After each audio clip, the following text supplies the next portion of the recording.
Quand Amélie Dubois, 10 ans, entra pieds nus dans la petite boulangerie de quartier avec son dernier euro en poche, elle ne pouvait pas imaginer que l'homme derrière le comptoir était Philippe Lecomte, millionnaire propriétaire d'un empire agroalimentaire international qui avait tout quitté pour une vie simple. Avec ses vêtements usés et son regard effrayé, Amélie chuchota timidement le prix de la plus petite baguette.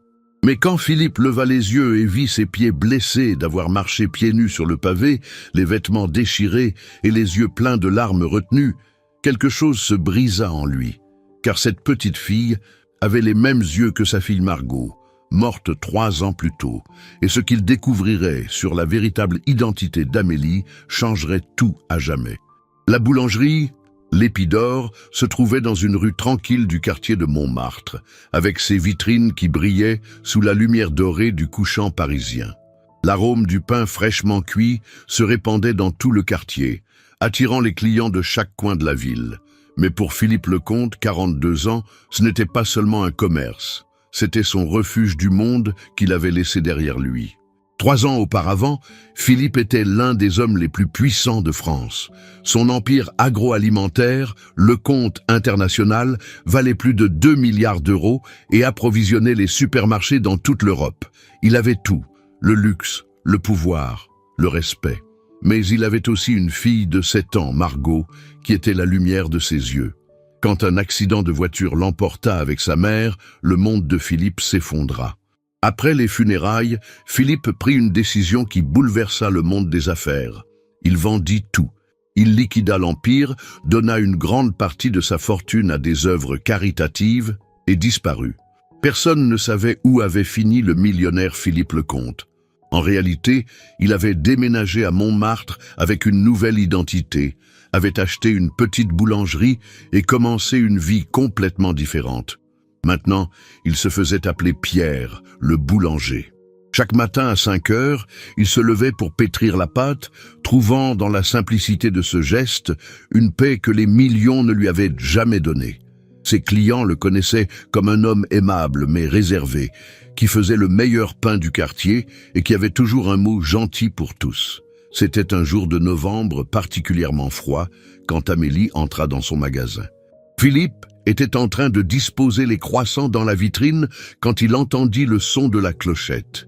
Il se retourna et son cœur s'arrêta un instant.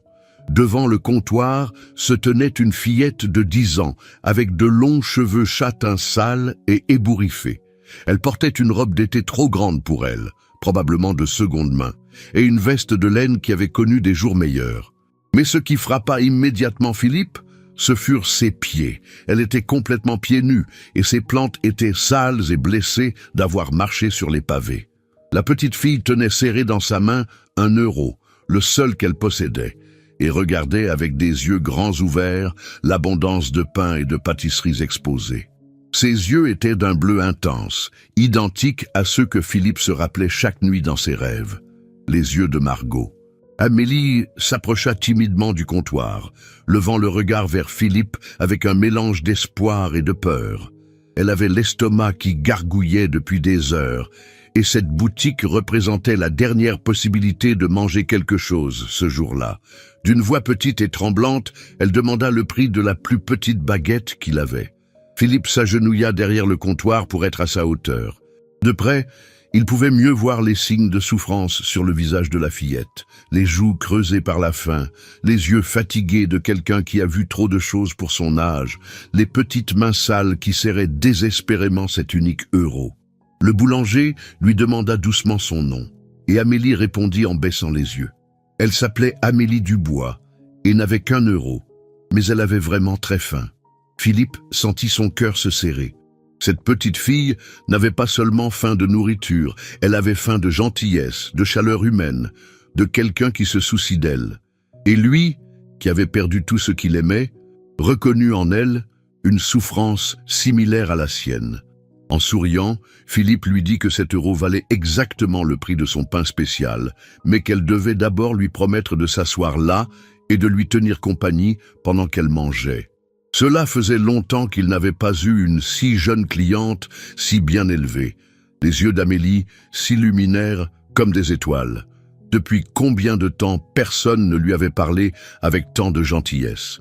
Depuis combien de temps personne ne l'avait fait se sentir importante?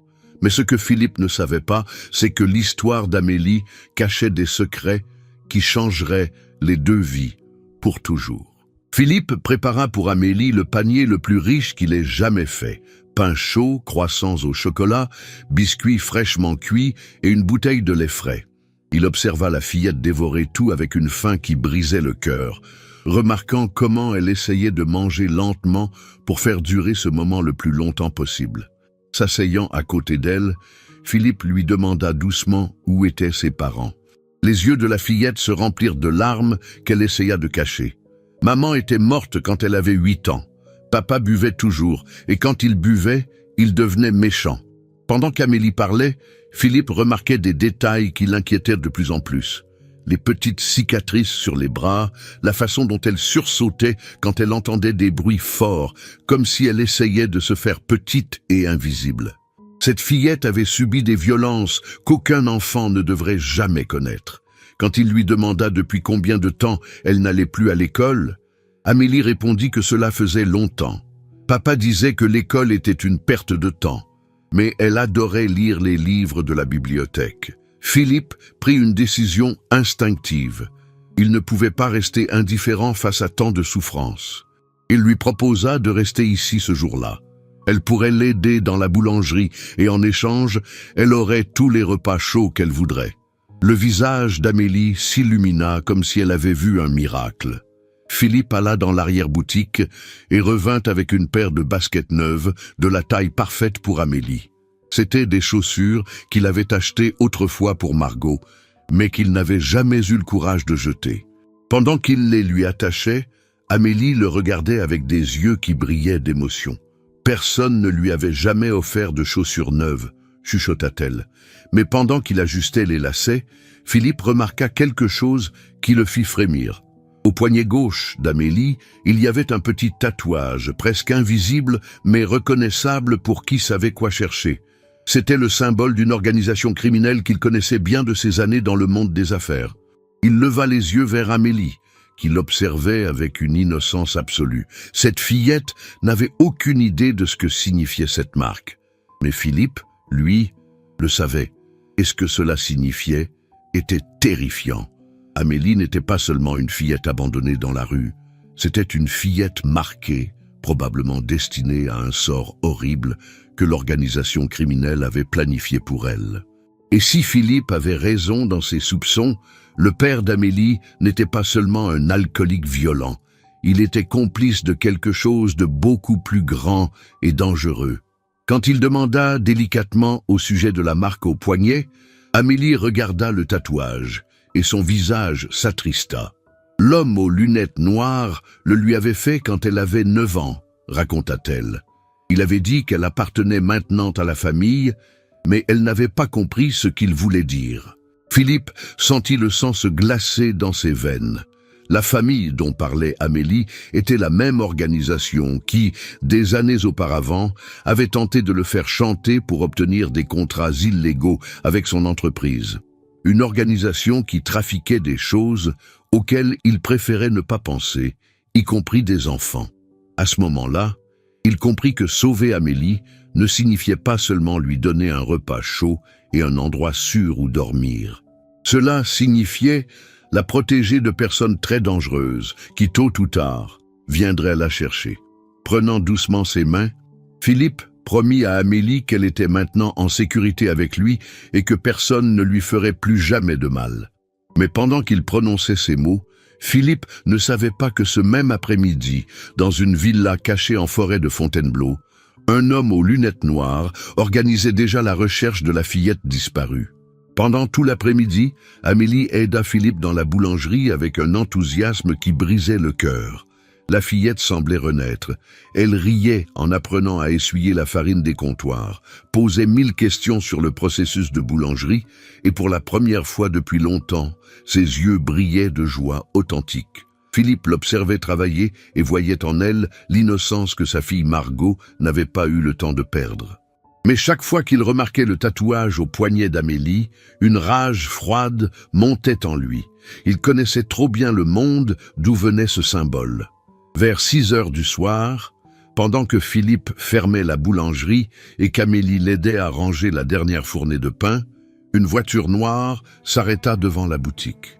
2 hommes en costume sombre en descendirent, et Philippe reconnut immédiatement le type. C'étaient eux les mêmes qui, des années auparavant, avaient tenté de le convaincre de collaborer avec eux. D'une voix calme mais ferme, Philippe dit à Amélie d'aller immédiatement dans l'arrière-boutique et de se cacher derrière les sacs de farine. Quoi qu'elle entende, elle ne devait pas sortir jusqu'à ce qu'il l'appelle. La fillette, habituée au danger, obéit immédiatement sans poser de questions. Philippe admira son instinct de survie, mais fut attristé qu'une fillette de 10 ans doive si bien connaître la peur. Les hommes entrèrent dans la boulangerie avec l'arrogance de ceux qui ont l'habitude d'obtenir toujours ce qu'ils veulent. Le plus grand, avec une cicatrice qui traversait sa joue gauche, s'approcha du comptoir.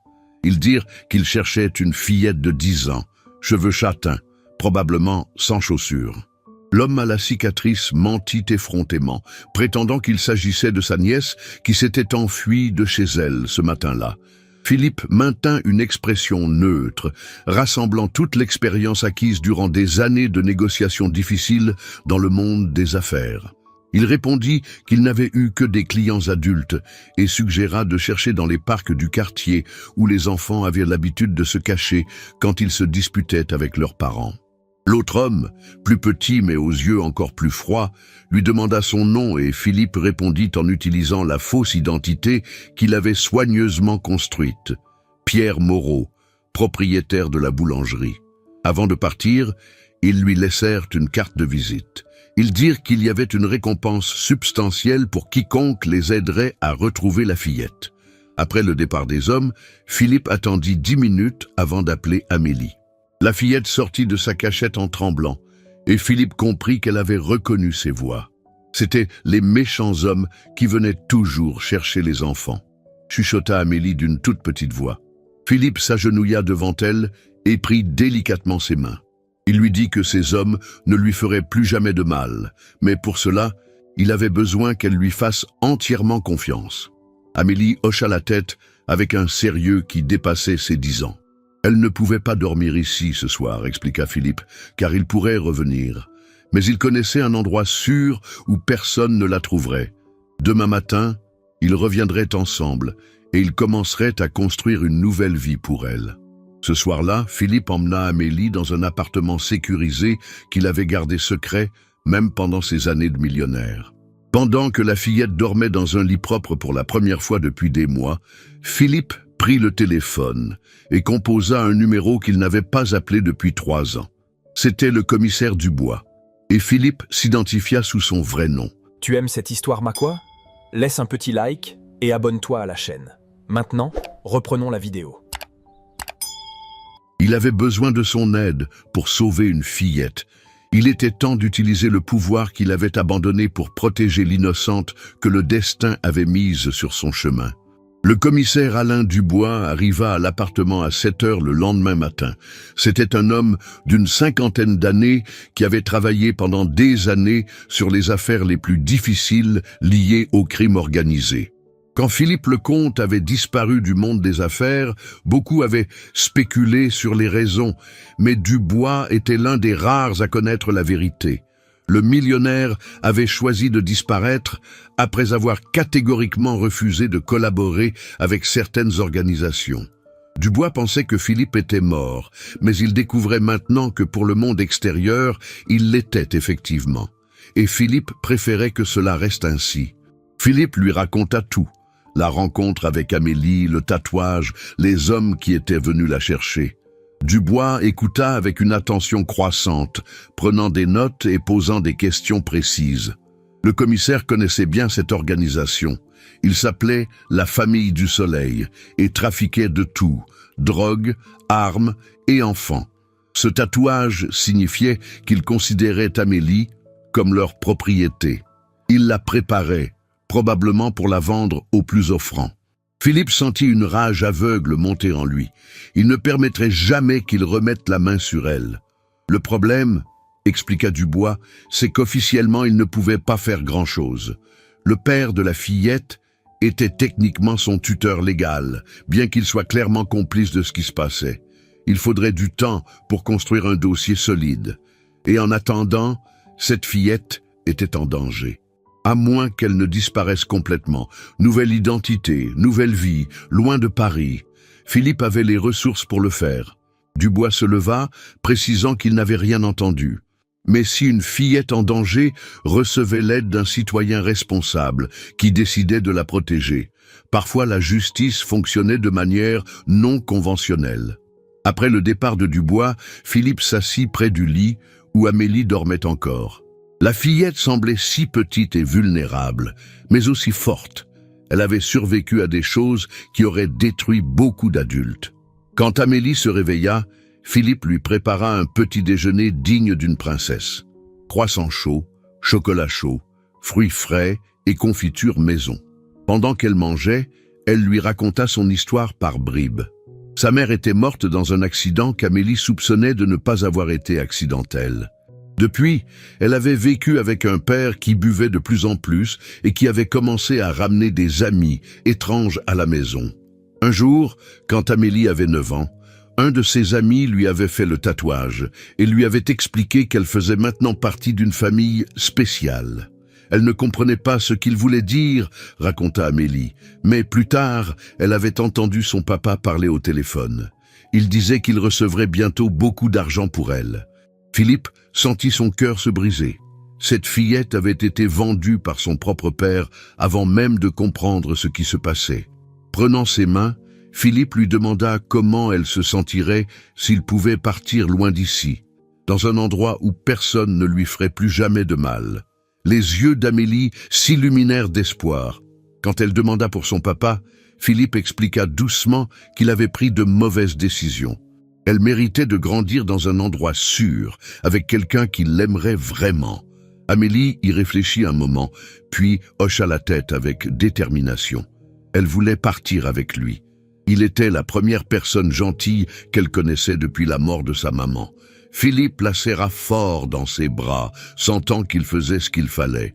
Ce même après-midi, il quitterait Paris pour toujours. Mais ce qu'il ne savait pas, c'est que la famille du Soleil avait déjà découvert où il se cachait. À 8 heures du soir, pendant que Philippe préparait les faux documents qu'il avait commandés des années auparavant comme plan d'urgence, il entendit le bruit de voitures qui s'arrêtaient devant l'immeuble. Il jeta un coup d'œil prudent par la fenêtre et vit ce qu'il craignait. 3 voitures noires, au moins 8 hommes armés encerclant l'immeuble. D'une voix calme mais urgente, il dit à Amélie qu'il devait partir immédiatement. La fillette, qui avait appris à reconnaître le danger, ne posa pas de questions. Elle prit le petit sac que Philippe avait préparé pour elle et mit les chaussures neuves qu'il lui avait offertes. Philippe connaissait chaque centimètre de cet immeuble. Des années auparavant, quand il avait acheté l'appartement, il avait fait installer une voie d'évasion secrète qui reliait son appartement à l'immeuble adjacent par les sous-sols. C'était une précaution qu'il espérait ne jamais avoir à utiliser. Il guida Amélie à travers un panneau caché dans le mur de la cuisine qui s'ouvrait sur un escalier de service descendant au sous-sol. Pendant qu'ils marchaient dans l'obscurité, éclairés seulement par la lampe du téléphone de Philippe, ils entendirent les voix des hommes qui enfonçaient la porte de l'appartement. Amélie demanda où ils allaient et Philippe répondit qu'ils allaient dans un endroit sûr. Il lui demanda si elle lui faisait confiance et la fillette répondit oui, sans hésiter. Après 20 minutes de marche dans des tunnels et des passages secrets, ils émergèrent dans le garage d'un immeuble à 3 pâtés de maisons. Là les attendait une voiture que Philippe avait préparée avec de fausses plaques et des documents de voyage.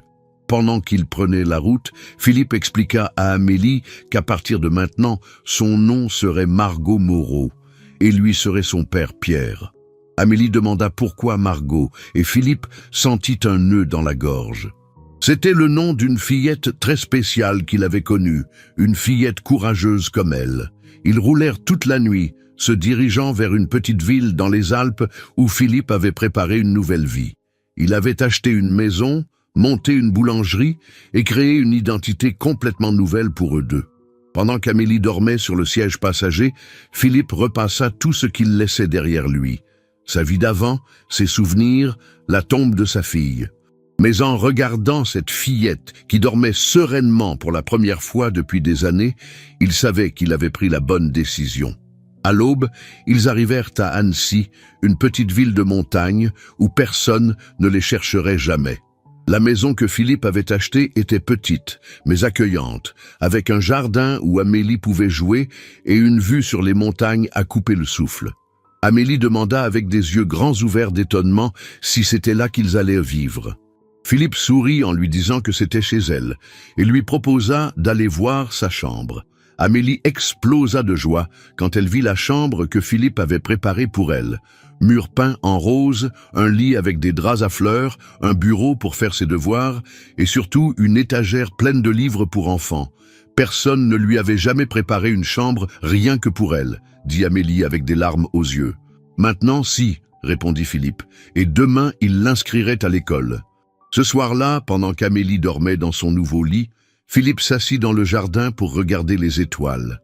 Pour la première fois en 3 ans, il se sentait vivant à nouveau. Il avait trouvé un nouveau but, protéger et élever cette fillette que le destin avait mise sur son chemin. Il ne savait pas qu'Amélie, avant de s'endormir, avait chuchoté une prière de remerciement pour lui avoir envoyé un si bon papa. 6 mois plus tard, la vie à Annecy avait pris un rythme serein et heureux. Amélie, maintenant officiellement Margot Moreau, était devenue la fillette la plus aimée de l'école. Ses notes étaient excellentes, elle s'était fait beaucoup d'amitié et surtout, elle avait retrouvé ce sourire spontané qui caractérise les enfants heureux. Philippe avait rouvert une boulangerie au centre-ville et là aussi, il était devenu un point de référence pour la communauté. Ses croissants étaient célèbres dans toute la vallée, mais ce qui attirait le plus l'attention était de voir comment lui et Amélie étaient devenus une vraie famille. Chaque matin, Amélie l'aidait dans la boulangerie avant d'aller à l'école, et chaque après-midi, ils faisaient les devoirs ensemble à la table de la cuisine. Philippe l'avait inscrite à des cours de piano, et la maison se remplissait de musique quand Amélie s'exerçait. Un après-midi de printemps, pendant qu'Amélie jouait dans le jardin avec quelques petits amis, arriva une visite inattendue. Le commissaire Dubois avait fait le voyage depuis Paris pour apporter d'importantes nouvelles. La famille du Soleil avait été démantelée, annonça-t-il en s'asseyant avec Philippe sur la terrasse. 12 arrestations, y compris le père d'Amélie. Ils avaient trouvé des preuves de trafic de mineurs, de faux documents, tout ce qu'il fallait pour les condamner. Philippe sentit un poids énorme se retirer de ses épaules. Et Amélie. Officiellement, Amélie Dubois était morte dans un accident 3 mois auparavant. Les documents avaient été arrangés. Margot Moreau était libre de vivre sa vie. Ils regardèrent ensemble Amélie qui riait avec ses amis, se balançant sur la balançoire que Philippe avait construite pour elle. Dubois dit qu'il avait fait ce qu'il fallait. Cette fillette était née à nouveau. Philippe répondit que ce n'était pas lui qui l'avait sauvée, c'était elle qui l'avait sauvée. Ce soir-là, pendant le dîner, Amélie posa à Philippe une question qui l'émut. Est-ce qu'elle pouvait l'appeler papa même quand ils étaient seuls, pas seulement quand il y avait du monde? Philippe sentit ses yeux se remplir de larmes. Ce serait le plus beau cadeau qu'elle pourrait lui faire. Amélie sourit en déclarant qu'il était le meilleur papa du monde. 1 an plus tard, Philippe décida de raconter à Amélie la vérité sur son identité passée. La fillette, maintenant âgée de 11 ans, l'écouta avec sérieux puis commenta qu'elle était contente qu'il ait choisi d'être un papa plutôt qu'un millionnaire. L'argent ne savait pas faire des croissants au chocolat. La boulangerie continua de prospérer et Philippe commença à penser à développer l'affaire. Amélie rêvait de devenir vétérinaire pour aider les animaux. Et Philippe était déterminé à lui donner toutes les opportunités pour réaliser ses rêves. 2 ans après leur arrivée à Annecy, ils reçurent une visite spéciale. L'institutrice d'Amélie avait nominé leur famille pour un prix national dédié aux plus belles histoires d'adoption de France. Quand les journalistes arrivèrent, Philippe et Amélie racontèrent leur histoire. évidemment une version modifiée de comment un boulanger avait adopté une fillette en difficulté. Quand le journaliste demanda à Amélie ce que son père lui avait enseigné, la fillette répondit en regardant Philippe avec adoration que l'amour n'avait pas besoin d'être parfait pour être vrai, et que parfois les meilleures familles étaient celles qu'on choisissait, pas celles dans lesquelles on naissait. Ce soir-là, en observant Amélie étudier pour un examen de mathématiques, Philippe repensa au jour où cette fillette pieds nus était entrée dans sa boulangerie parisienne. Elle était venue chercher un morceau de pain et était devenue la raison pour laquelle il valait la peine de se réveiller chaque matin. Il avait perdu une fille, mais en avait trouvé une autre. Il avait abandonné un empire, mais construit une famille. Il avait laissé les milliards, mais trouvé une richesse qu'aucun argent ne pouvait acheter. La petite Amélie Dubois avait disparu pour toujours, mais Margot Moreau grandissait entourée d'amour, de sécurité et des possibilités infinies que chaque enfant mérite. Et Philippe Lecomte, l'ex-millionnaire devenu boulanger, avait découvert que la vraie richesse se mesure en sourires, en câlins et en petites mains qui s'accrochent aux vôtres quand vous traversez ensemble la rue vers la maison. Si cette histoire vous a touché le cœur et vous a fait croire au pouvoir de l'amour qui naît des circonstances les plus inattendues, mettez un like et partagez. Philippe et Amélie prouvent que les plus belles familles sont celles qu'on choisit avec le cœur. Abonnez-vous pour plus d'histoires qui célèbrent le courage, la compassion et la force de l'amour qui sait transformer les vies. Activez la cloche. Souvenez-vous, parfois, il suffit d'un geste de bonté pour changer à jamais le destin de quelqu'un. Ne sous-estimez jamais le pouvoir de tendre la main à celui qui en a besoin.